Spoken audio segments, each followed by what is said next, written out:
या संपूर्ण गोष्टीला महत्व प्राप्त होते. आणि म्हणून तुम्हाला सांगतो विद्यार्थी मित्रांनो, तुम्ही हा सुविचार नेहमी आपल्या जीवनात ठेवावा अशी माझी इच्छा आहे. मी तुम्हाला सुविचारासाठी इंग्लिशमध्ये सुविचार आहे, परंतु तरी देखील पुन्हा रिपीट करतो की if you born for it is not your mistake, but if you die for it is your mistake.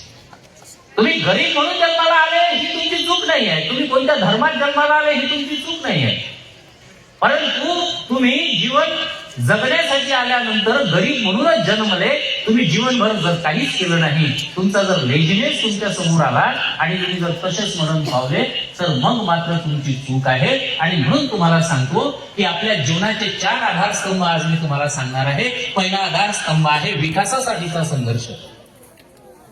आणि विकासासाठीच्या संघर्षासाठी असं म्हणतात की तू अपना जमीर जिंदा रख, तू अपना कबीर जिंदा रख, तू अपना जमीर जिंदा रख, तू अपना कबीर जिंदा रख, अगर तू सुल्तान भी बन गया तो दिल में एक फकीर जिंदा रख.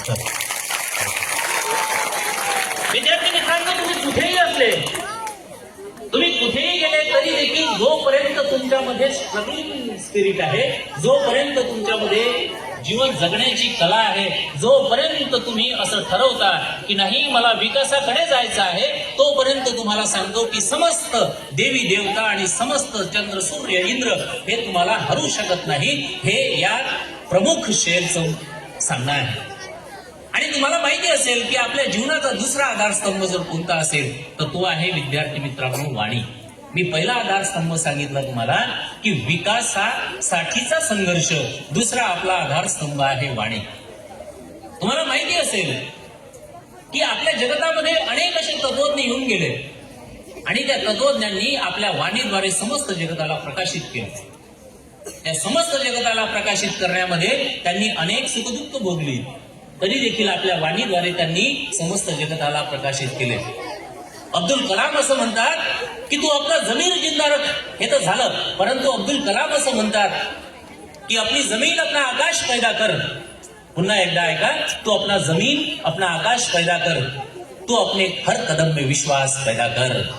तू अपनी जमीन अपना आकाश पैदा कर, तू अपने हर कदम में विश्वास पैदा कर. अरे मांगने से जिंदगी कब मिलती है दोस्त, तू अपना एक नया इतिहास पैदा कर, तू अपना एक नया इतिहास पैदा कर. जोपर्यंत तुम्हाला तुमच्या वाणीवर प्रभुत्व मिळवता येत नाही, तुम्हाला सांगतो की तुमचा सक्सेस पॉइंट हल्ल्याशिवाय राहणार नाही. सक्सेस पॉइंट काय आहे तर सक्सेस पॉइंट तो आहे की ज्यामधून तुम्हाला सतत असं वाटत राहतं की मला काहीतरी कीर्तिवंत आयुष्य जगत राहण्याची इच्छा आहे, मला असं कोणतं तरी चांगलं आयुष्य जगण्याची इच्छा आहे.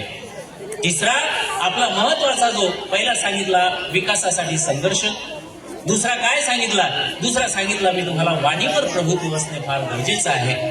तिसरं विद्यार्थी मित्रांनो तुम्हाला सांगतो विशेषता. जोपर्यंत तुमच्यामध्ये काही विशेषता येणार नाही, जोपर्यंत तुमचं काहीतरी स्किल तुमच्याकडे तुम्ही प्रगट करणार नाही, तोपर्यंत तुम्हाला सांगतो की तुम्हाला कोणी महत्व देणार नाही. येथे तुम्हाला सांगतो की आमचे सर संचलन करतात. येथे ठाकरे सर एवढ्या मोठ्या स्कूल आणि कॉलेजचे मुख्याध्यापक आणि प्राचार्य आहेत. या संपूर्ण गोष्टीचा जर अभ्यास केला तर तुमच्या लक्षात येईल की ही विशेषता आहे, ही विशेषता आहे. आणि चौथं काय आहे विद्यार्थी मित्रांनो, चौथे महत्वाचे आहेत विचार.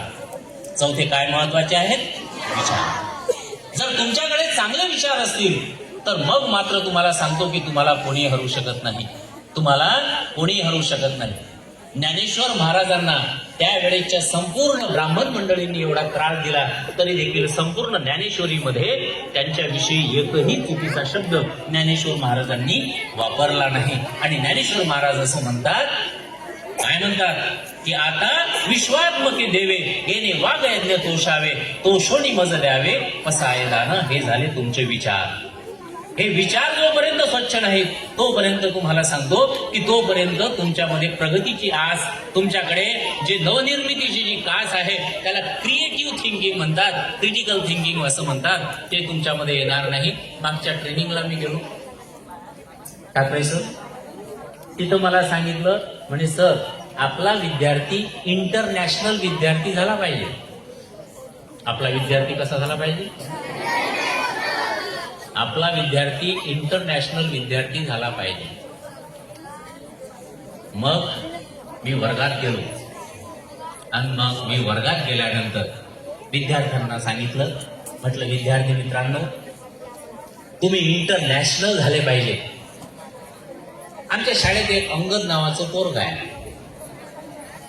त्या अंगदनं सांगितलं, म्हणे सर इंटरनॅशनल म्हणजे काय? मी म्हटलं तू आंतरराष्ट्रीय ख्यातीचा बनला पाहिजे. तुला फॉरेन मध्ये लोकांनी ओळखलं पाहिजे. तिथल्या लोकांचं तुला समजलं पाहिजे. अंगद सांगितलं, म्हणे मग आम्ही तर इंटरनॅशनल फालम ठोस आहोत. मी म्हटलं हा कुठून आणला शब्द? असं नाही म्हणायचं. इंटरनॅशनल फालम ठोस नाही म्हणायचं. असं म्हणायचं इंटरनॅशनल इंडियन बॉस. काय म्हणायचं? म्हणे सर इंटरनॅशनल इंडियन बॉस हे कुठं म्हणायचं? म्हणे मी म्हटलं घरी जाऊन त्याला बाबासमोर म्हण, बाबासमोर म्हण, आई समोर म्हण, ऐक तुमच्या कोणाही समोर म्हण. तुम्हाला माहित असेल विद्यार्थी मित्रांनो, शहराकडची आणि गावाकडची दोन्ही पद्धती लहान मुलांना सांभाळण्याच्या वेगवेगळ्या आहेत. शहराकडे जर एखादा मुलगा जर उन्हात खेळत असेल तर तिथली आई असं म्हणते, बाळा ए बाळा तिथे खेळू नकोस बाळा, तिथून तुला उन्ह लागेल, उन्ह. तू येते सावलीत खेळ बाळा. आमच्या गावाकडे असे अत्यंत क्रिएटिव्ह शब्द ऐकायला भेटत नाही. त्यावेळेस मी त्या आईच्या तोंडून ऐको, आमची गावाकडची आई असं म्हणते, व हेंबाळ तोंडाच्या.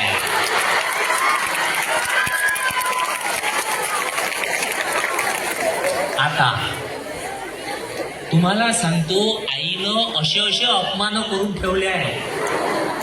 आई समोर नाही जमत काही.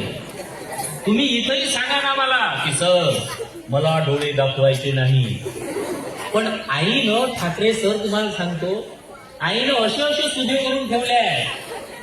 आई काय म्हणते? ओ हेंबाळ तोंडाच्या. जाते अशी तिथं मेल्यापेक्षा इथं येऊन मरणं.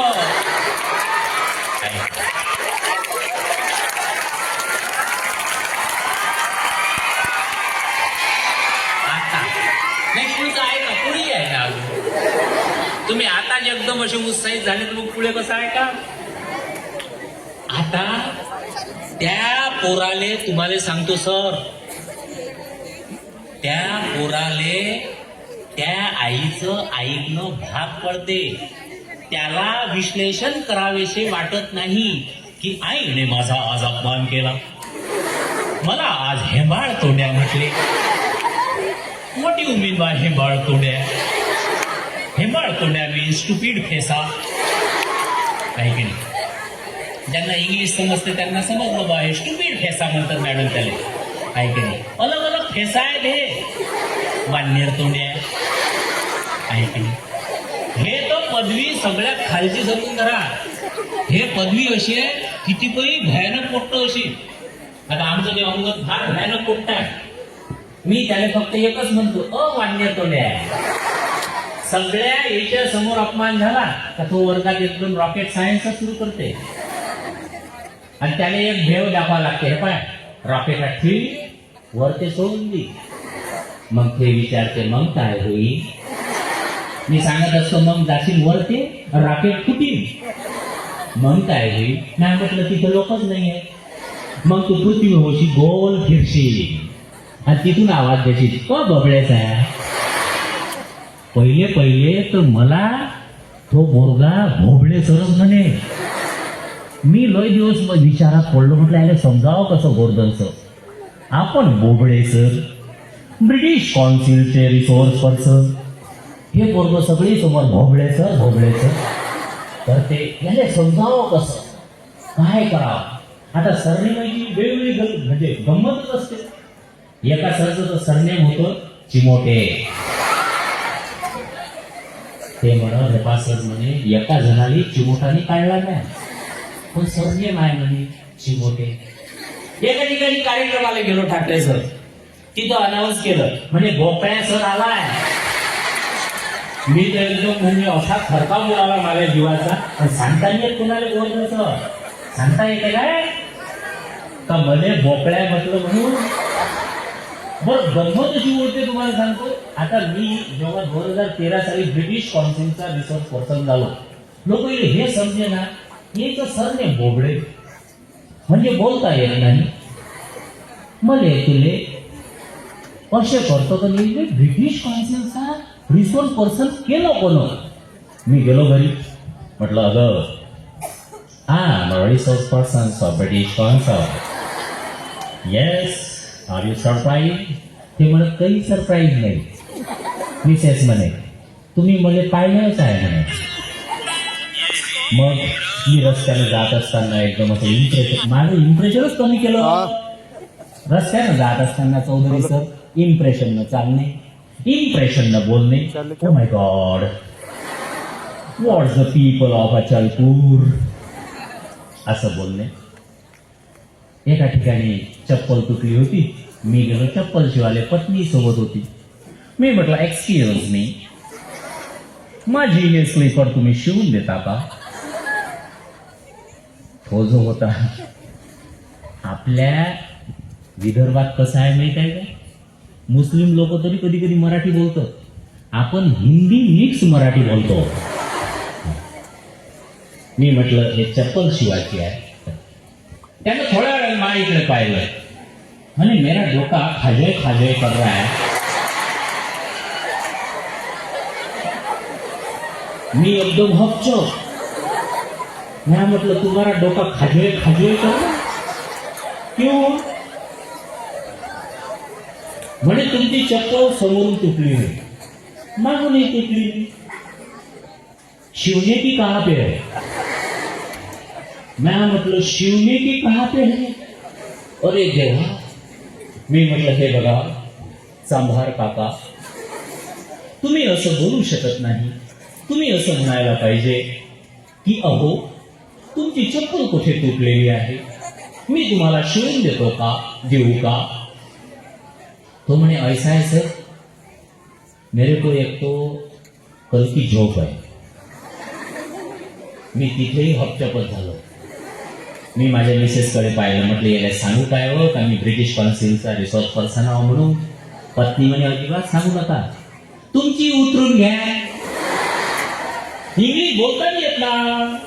कुठेही गेलो आमच्या इथं त्या मिल कॉलनीमध्ये, आता ठाकरे सरांनी मिल कॉलनी पाहिली आहे. तुमच्या याच्यात कुणी असेल, आमच्या इथं मिल कॉलनी आहे. आणि चौधरी सर तर सरस्वती नगरात राहतो.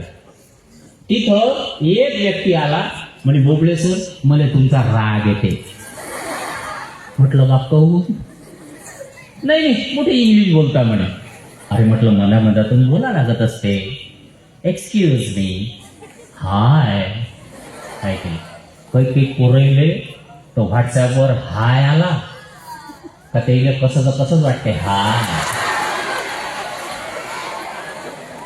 खरंच आहे ना मॅडम. हे बघ आमच्या शाळेतले एका पोराले फक्त हाय आला. हाय. त्या पोरानं चुपचाप मोबाईल घेतला घराच्या बाहेर. तरी त्याची आई म्हणे बरं, म्हणे हे पा गुरुजी हे पोट्ट बदमाश आहे, वरतून दिसते निवड बासून, अंदरून खतरनाक आहे बरं. हे पोट्ट बदमाश आहे. या पोट्ट्याने हाय आलं, सरळ मोबाईल घेतला बाहेर. याने त्याच्यावर पाठवला हाय, आर यू गर्ल और बॉय. तिकडून आलं आय एम ए गर्ल.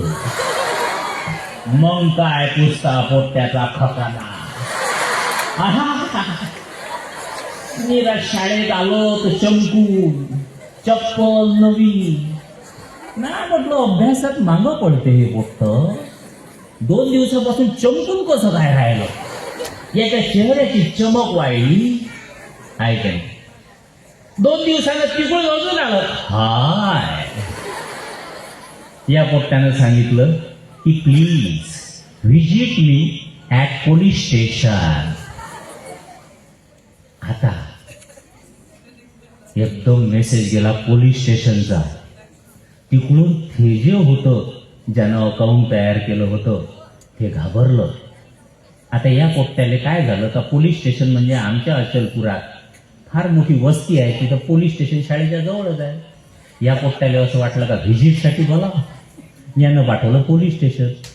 तिकडून उत्तर आलं की sorry, I am a boy but my account on the name of a girl. तिकडून उत्तर झालं की सॉरी बॉ, मी मुलगाच आहे पण माझं अकाउंट मी मुलीच्या नावानं काढलं आहे. ऐक तुम्हाला सांगतो, तो माणूस म्हणे मला तुमचा राग येते सर. म्हटलं काऊन? म्हणे हे पा, तुम्ही मराठी माणूस असून इंग्लिशच्या गप्पा इथं सांगत नका जातो. निरा इंग्लिश बोलायला लावता राजो. घरची म्हणे तुमचं तुम्ही निरा तुम्हाला घरी चहा प्यायला नेलं का तुम्ही इंग्लिश बोलता. घरची म्हणते म्हणे बोबडे सर बरे दिसून राहिले. मॅ म्हटलं एकदम असं होऊ देऊ नका. तुम्हाला जर असं वाटत असेल तर इंग्लिशमध्ये म्हटलं बा बोलणं टाळून द्या. म्हणे काय करावं लागेल? आता त्यावेळेस अनायचे तो पॅन्डेमिक चालू होता, मास्क लावणं चालू होतं. मॅ म्हटलं हे बा, सगळ्यात पहिल्यांदा तुम्हाला जर मास्क घालायचा असेल तर हा शब्द इंग्लिश बोलणं बंद करा. म्हणे काय म्हणा लागेल मग? मी म्हटलं म्हणा लागेल आगमन प्रगमन, श्वास निरोधक पट्टी. हा गेला. आता आमच्या अचलपुरात पहिलेच हिंदी मराठी मिक्स आहे, मी सांगितलं. तिथं गेला. म्हणे भाऊ मला आगमन प्रगमन श्वास निरोधक पट्टी द्या. त्यानं बेलाडनची पट्टी दिली. म्हणे घ्या लावून. अरे हा म्हणे बाबा हे नाही ना. म्हणे मग? म्हणे आगमन प्रगमन श्वास निरोधक पट्टी द्या. त्या दुकानदारानं विचारलं म्हणे तुमच्या गोळ्या बंद झाल्या काय? म्हणे गोळ्या?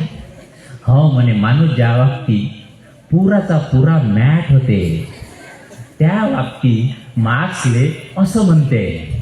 मला सांगा, तुम्ही जर समजा असं डिवाइड करतो म्हटलं, फक्त मराठीत बोलतो म्हटलं, तर कितीतरी वेळा तुम्हाला कितीतरी प्रॉब्लेम येतील. तुम्हाला सांगतो की मी सकाळीच मिल्क कॉलनी शॉपवर बसलो. तिथे ऑटोवाला उभा होता. मी तिथं गेलो. म्हटलं हे त्रिचक्रीय वाहन वाहक महोदय. तो कोणत्या तरी दुसऱ्या विचारात होता.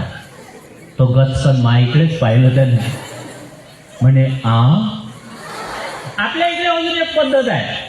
समजून धरा एखादा व्यक्ती फार इंग्लिश बोलला की excuse me mister Chaudhary sir is my friend and he is a very near by my heart असं म्हटलं का तिकडून येते आता या आचा अर्थ होतो प्रश्नार्थक चिन्ह. आपल्या विदर्भामध्ये काही आचा अर्थ होतो प्रश्नार्थक चिन्ह. आणि दुसरा एक शब्द आहे घेणं. घेणं टोले आहे. याचा अर्थ असा होतो अनाश्रित कर्मफल कार्य कर्म करोतियम. मी बोलता बोलता अचानक संस्कृत मध्ये बोललो म्हणून म्हणजे एकदम दस्तून जाऊ नका. भगवद्गीतेतला हा श्लोक आहे, 6व्या अध्यायातला पहिला श्लोक आहे की नाही. भगवान श्रीकृष्ण असं म्हणतात, अनाश्रित कर्मबल कार्य कर्म करोतियम आहे की नाही. कर्म प्रधान विश्व करी राखा आणि जो जसं करू तसं फल शाखा. या घेणं टोलेचा अर्थ होतो तू जसे केले तसे तुझ्या भोगा आले आहे की नाही. तू जसे केले तसे तुझ्या भोगा आले. मग मराठीत याचा घेणंचा अर्थ काय होतो? घेणं टोले असा होते. तिसरा एक शब्द आहे. कोणता माहित आहे का तुम्हाला? ऐका, लक्षपूर्वक ऐका. तिसरा एक शब्द आहे चालला काय.